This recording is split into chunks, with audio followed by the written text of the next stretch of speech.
Assalamualaikum warahmatullahi wabarakatuh. Perkenalkan, nama saya Ria Triani, NIM 120103268992.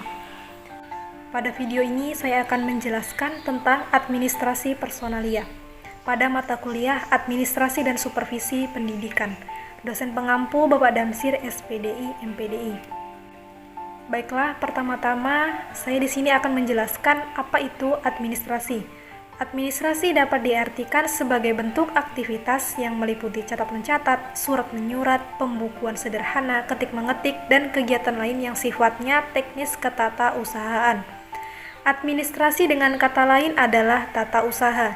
Administrasi bertujuan untuk memonitoring kegiatan atau data yang dimiliki oleh perusahaan atau organisasi, agar pengelola usaha bisa mengevaluasi suatu kegiatan-kegiatan dalam perorganisasian perusahaan. Administrasi bertujuan untuk menyusun suatu program pengembangan usaha dan suatu kegiatan pengorganisasian. Lalu apa itu personalia? Personalia adalah departemen yang bertugas melaksanakan serangkaian kegiatan pengelolaan SDM untuk hal-hal yang terkait administratif guna mengatur hubungan kerja antara perusahaan dan karyawannya. Personalia juga merupakan serangkaian aktivitas mengelola sumber daya manusia untuk mengorganisir berbagai aktivitas yang berkaitan dengan bidang administratif. Pengertian administrasi personalia. Administrasi personalia adalah serangkaian proses kerjasama mulai perencanaan, pengorganisasian, penggerakan, dan pengawasan dalam bidang personalia dengan mendayagunakan sumber yang ada secara efektif dan efisien, sehingga semua personil sekolah menyumbang serta optimal bagi pencapaian tujuan pendidikan sekolah. Administrasi personalia atau administrasi personil adalah salah satu kegiatan yang direncanakan oleh para pegawai di sekolah secara berkesinambungan yang dapat membantu dan menunjang kegiatan-kegiatan sekolah, khususnya proses belajar mengajar secara efektif dan efisien demi tercapainya tujuan pendidikan yang telah ditetapkan. Perencanaan personalia. Perencanaan adalah proses untuk menentukan tujuan organisasi yang akan dicapai lembaga pendidikan dan mengatur strategi yang akan dilaksanakan. Perencanaan ini dapat disusun untuk jangka pendek, jangka panjang, dan akan dipakai sebagai dasar perencanaan yang mengandung harapan bagi seseorang pegawai secara individu. Perencanaan merupakan kegiatan melihat masa depan dalam hal menentukan kebijakan, prioritas, biaya, dan aktivitas dengan mempertimbangkan kenyataan-kenyataan yang ada. Perencanaan sumber daya manusia merupakan proses memilih sejumlah kegiatan untuk ditetapkan sebagai sejumlah keputusan tentang suatu pekerjaan yang harus dilakukan, kapan, bagaimana, dan siapa yang akan melakukan. Pengadaan pegawai.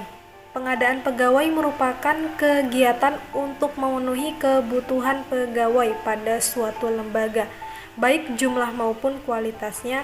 Untuk mendapatkan pegawai yang sesuai dengan kebutuhan, dilakukan kegiatan yaitu usaha untuk mencari dan mendapatkan calon-calon pegawai yang memenuhi syarat sebanyak mungkin, untuk kemudian dipilih calon terbaik. Untuk kepentingan tersebut perlu dilakukan seleksi melalui ujian lisan, tulisan, dan praktek.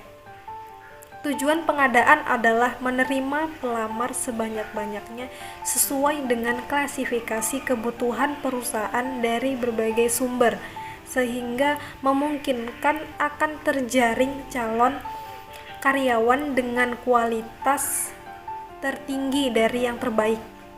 Pengadaan pegawai dimaksudkan untuk memperoleh sejumlah dan jenis tenaga kerja yang tepat untuk memenuhi kebutuhan tenaga kerja guna mencapai tujuan organisasi. Pemanfaatan dan pembinaan. Pemanfaatan erat kaitannya dengan revitalisasi personil. Pemanfaatan personil dalam suatu organisasi merupakan investasi yang ditunjukkan untuk memperbaiki kapasitas produktif manusia.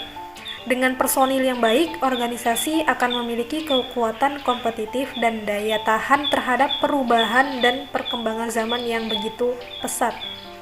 Pembinaan personalia ialah tata cara atau peninjauan kembali untuk menjamin stabilitas kepegawaian. Pembinaan personalia merupakan salah satu kegiatan penting bagi kemajuan sekolah.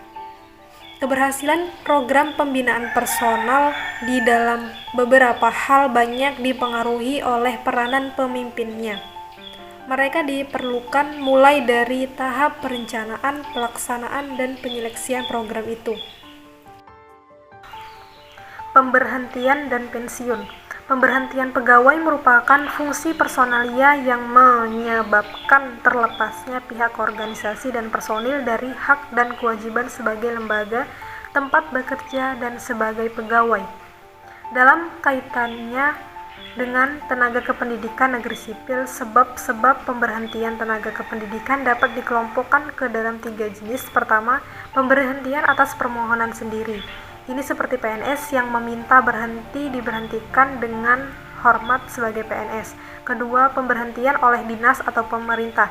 Ini sepertinya misalnya tenaga kependidikan yang bersangkutan tidak cukup dan tidak memiliki kemampuan untuk melaksanakan tugas-tugasnya dengan baik. Ketiga, pemberhentian karena alasan lain. Ini seperti tenaga kependidikan yang bersangkutan meninggal dunia atau habis menjalani cuti di luar tanggungan negara dan tidak melaporkan diri kepada yang berwenang serta telah mencapai batas usia pensiun. Baiklah, sekian video yang dapat saya sampaikan. Lebih dan kurangnya saya mohon maaf. Wassalamualaikum warahmatullahi wabarakatuh.